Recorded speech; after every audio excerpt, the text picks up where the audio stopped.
Il est 7 heures du matin, quelque part à la frontière sud du Mali avec le Niger. C'est l'heure du briefing conjoint entre les forces armées maliennes et le détachement de liaison et d'appui opérationnel. La mission de cette unité quasi autonome de la force Barkhane est de fournir des appuis spécialisés aux Maliens et de les conseiller dans la conduite des opérations militaires.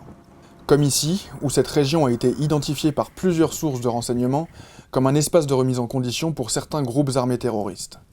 Maliens, Nigériens et Français lancent alors ce que l'on appelle une opération militaire conjointe transfrontalière, dont l'objectif doit marquer la présence de la force et traquer les terroristes jusque dans leur zone de repli.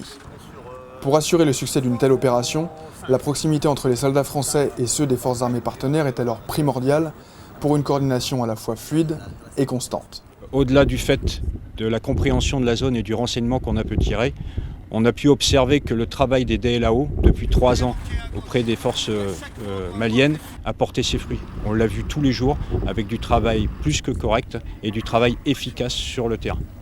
Au regard aussi de la population qui a vu des FAMA patrouiller à l'intérieur de leur zone et qui comprennent aujourd'hui qu'il y a une alternative aux GAT et aux gens qui sèment un peu la terreur dans cette zone.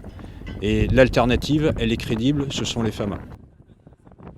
Cette opération, elle ouvre des perspectives sécuritaires dans la région très intéressantes et la porte, elle est ouverte. Et c'est aux FAMA, appuyés par Barkhane, à continuer à aller dans cette direction. Pour éviter que les sanctuaires terroristes se reconstituent dans la région, la force Barkhane entend poursuivre ce type d'opération transfrontalière avec les forces armées partenaires. Quant au DLAO, il a montré une fois de plus la pertinence de son action au Mali, à tel point qu'un nouveau détachement verra le jour dans les prochaines semaines, cette fois-ci au Niger.